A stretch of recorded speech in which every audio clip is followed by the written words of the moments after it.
Thank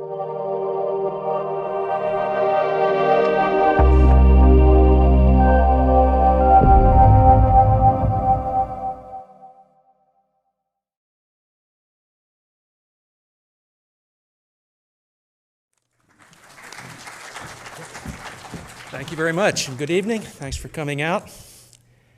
The audible version of Health Attitude is 9 hours long to listen to it. And I don't have 9 hours to tell you about the book. So I'm going to really have to hit the wave tops. It all started when I left IBM after 35 years, 14 years ago, and I joined a number of boards at that time, for-profit and not-for-profit. One of those boards was right here in this building, Danbury Hospital. This was quite an eye-opener for me.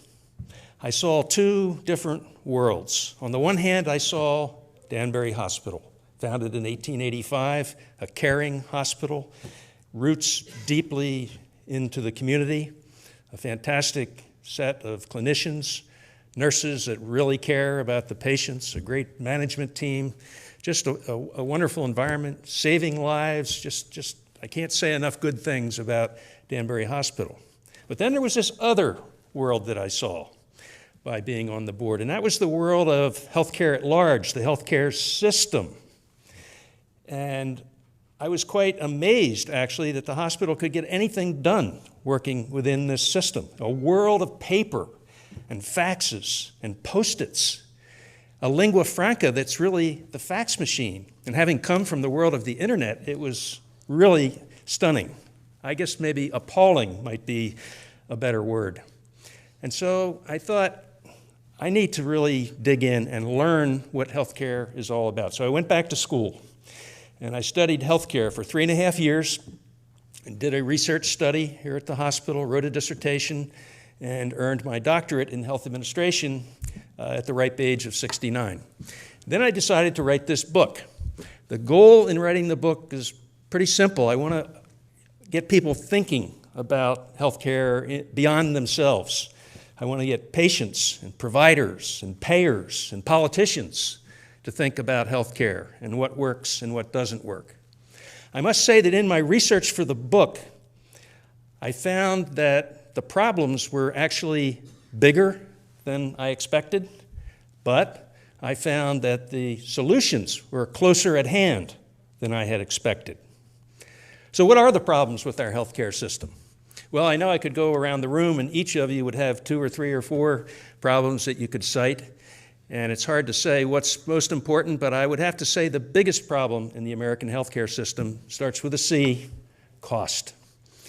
It is very, very costly to provide health care to a subset of the population in this country. Why is it so costly? Well, there are many reasons. There's not a simple answer. It's not just, well, prices are too high. There's a lot of factors that go into this. Fraud runs right now almost $60 billion. That's a lot. Beyond that, we have unnecessary tests and procedures. We've all experienced that in one way or another. Estimates of the cost of unnecessary tests and procedures range from $500 billion, which, by the way, would cover the health care of all the 45 million people who are not insured in any way. Most of the estimates actually are closer to $1 trillion of unnecessary tests and procedures. So when you look at the cost per person of health care in America, it's roughly double that of other countries. I always thought other countries couldn't possibly have health care like America. When I was young, my parents would travel to Europe, and my brothers and I would say, oh, geez, I hope nothing happens to them while they're over there and need some kind of medical care. I feel quite differently about that today. And I must say that our outcomes, while miracles are performed every day in America, there are outcomes that are not always as good as they could be. There are medical errors that happen, of course. There are a lot of things that can be and need to be improved. And then we have electronic health records. This could be the topic for the entire evening. Electronic health records are necessary but not sufficient. We can't live without them, but frankly, we're having trouble living with them. A lot of controversy surrounds this, and I'm sure you'll have questions about it. But I can assure you that we need them in the long term. We just need them to be different than the way they are right now. And then lastly, in the problem category, we have Big Pharma with a 1,500-person cadre of lobbyists, the largest lobbying group by far compared to any other industry. Prices are rising, as you probably have read. We have drugs on the market that cost $100,000 that will extend your life by 4 to 6 weeks.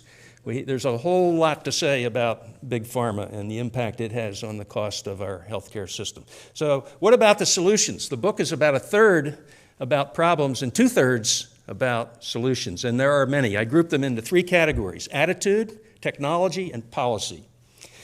And there isn't time to go into a lot of detail, but I'd like to give you some examples. In the category of attitude, this is something that all of us need to change. There's an attitude fix needed for each of the 4 Ps that I mentioned: patients, payers, providers, and politicians.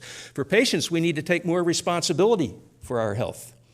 I remember my mother, in all her years, she revered the doctor, who deserved to be revered, but she never challenged or even questioned, and asked, "Mom, what's that green pill you're taking?" "I don't know." "Well, what's it for?"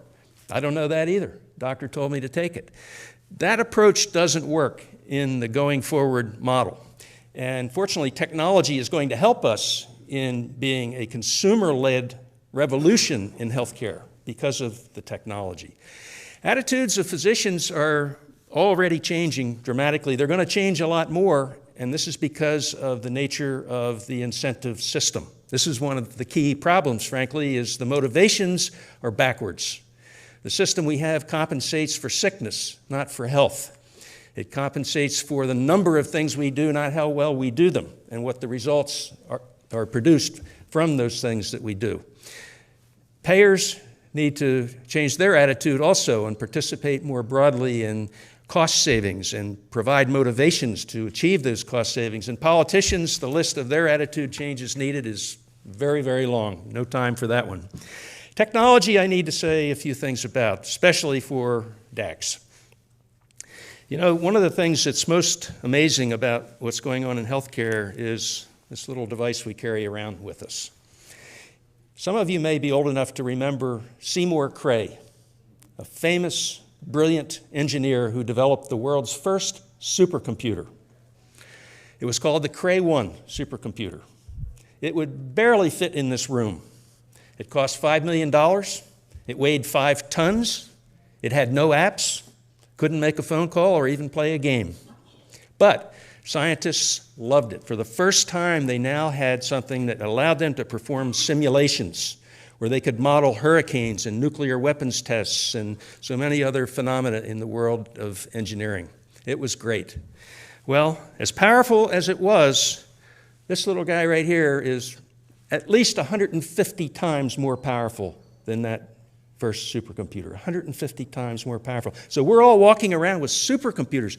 I coined a new term in the book called PSC, the personal supercomputer. Now, what does it mean to have a personal supercomputer? What does it mean with regard to health? Well, we're just seeing the tip of the iceberg. Of course, there's a processor chip in this, a computer chip, as we know, but there's another chip in there you might not know about. It's called the M8. It's a motion coprocessor. The M8 motion coprocessor knows if it's moving, and it knows what direction it's moving and how fast it's moving, and it knows the latitude and longitude. It knows your posture. It knows a lot about your movement, if you want it to. And in this phone, in all Apple phones, and I admit I'm a little biased toward Apple, there's an app called Health, just simply Health. You can't remove it. It's part of the phone. It's like the calendar and mail and contacts. You can't get rid of it. What does it do? Well, it's basically just a database that stores information that comes from apps. Right now, there are 900 apps that can feed data into that database. So, for example, if you're counting your steps while you're running or jogging, well, it counts those and puts them in the database. But there are attachments available for this phone. For example, there's one that fits over the camera, which is dramatically more powerful than cameras of the past as well. And it has a little slot in it. And you take a strip, you put a drop of blood on the strip, you put the strip in the slot, you push the button, and the camera takes this incredibly detailed picture, and then a colorimetric supercomputer analysis is performed in your PSC, and it reveals in seconds your cholesterol. This is going to lead to tests of all forms that we can imagine. The FDA, who you might think would have some reservations about this, has now approved almost 200 different devices going along with apps associated with the phone. So now we have all this data going into the health. So now what happens? Well, of course, we can look at it. We can email it to a physician. But at Cedars-Sinai Hospital last week, they announced that they have modified their electronic health record system to integrate with the health app for 80,000 patients. So now, when any activity occurs health-related, that activity goes into the database and is available in the EHR. So what does that mean? That means a cardiologist, for example, who is following a particular patient can look at that data and see how you're doing, what your activity level is, what your heart rate is. This contrasts with the prior approach, well, come back and see me in 30 days and we'll see how things look. No, it's a continuous analysis. Well, the cardiologist doesn't have time to continuously look at this information, of course, but the computer can look at it for the cardiologist and generate alerts to say, Mrs. Smith's arrhythmia seems to be changing, and better give her a call and see what's going on.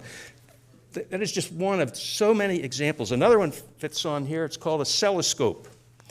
A mother puts it in the baby's ear, or a father, takes a picture and determines if the child has an ear infection.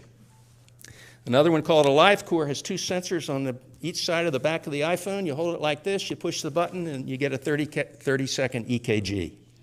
Now, is that the same as a 15-lead EKG? No. But is it helpful potentially for chronically ill patients and others that are interested in their heart condition? Of course. So we are at the beginning of the dawn of self-diagnosis. And I know as I say that, doctors in the audience that I know are squirming. Self-diagnosis leads to self-prescribing, which leads to self-destruction. However, we know that this technology actually can be helpful and actually improve the productivity of doctors. Just one example is Isabel. Isabel is a technology called Differential Diagnostics, where you take your app and you put in male or female, how old you are, what part of the world you live in, and then you put in all the symptoms you can think of. My left foot hurts, I have a headache, my this, that, the other, all the symptoms you can think of, you put them in, you hit the button, and you get a list, probability sequenced of likely diagnoses that you're facing. Now, what do you think the average accuracy of a physician's diagnosis would be? Well, I don't know any doctors that would say 100%. I know some that cynically would say 50%. I think most would probably say 75 to 95%, somewhere in that range. A peer-reviewed study of a large number of patients using Isabel found that the diagnosis was 96% accurate. But the point is not to eliminate the doctor. The point is to leverage the capability of the doctor. So instead of coming in with a printout from the internet and saying, "Dear doctor, please explain all this to me," the patient comes in with some thoughtful analysis and thoughtful input about their condition that provides value add and productivity boost for the doctor, and many for that reason are embracing it. So that's just one simple example. In the world of 3D printing, it's just phenomenal what's happening at centers like Wake Forest and University of Michigan and other places that are using 3D printing to save lives. Think of let's think a little far out, a liver. Now, they can't print a liver just yet. They claim they're going to be able to, but I think we're going to have a wait. But the liver, as you know, is the second largest organ of our body. It doesn't just collapse, it fails in areas of the liver. Experiments are underway right now to print a scaffold, think of it like a little truss of a little bridge, and then print in between the openings in that scaffold using stem cells of the patient. And these are called pluripotent stem cells. And then take that tissue that is printed and insert it into the liver. The hydrogel dissolves into the body, and those cells become liver cells. This is called regenerative medicine. This is a whole new field that didn't exist until recently because of the advent of 3D printing. And then we have the whole area of big data and analytics to look at population health. In a simple phrase, I could say that the future of healthcare is population health. Today, we look at one patient at a time. We have a lot of data about a lot of patients, but we don't have any incentive, any motivation to look at them collectively as a population. Well, this is changing in a dramatic way through something called accountable care. You'll see the term, if you haven't heard from your doctor already, you will, when you get a letter saying that we've decided that we are now participating in an accountable care organization. What this means is that instead of being paid on a transaction-by-transaction basis, which we call volume, they're paid on a value basis, and the value is determined by the payer. It could be Medicare, it might be Aetna, and they might say it's $319.70 per month per person who are 65 years or older in Danbury, as an example. And this changes attitudes. Now, there has been a lot of resistance to this idea. There have been some hospital systems that have embraced it and lost a lot of money. But there are others that are making money. Well-managed hospitals, like this one, will make money on the ACO concept, and this hospital is embracing the concept of the ACO. And this is a real game changer.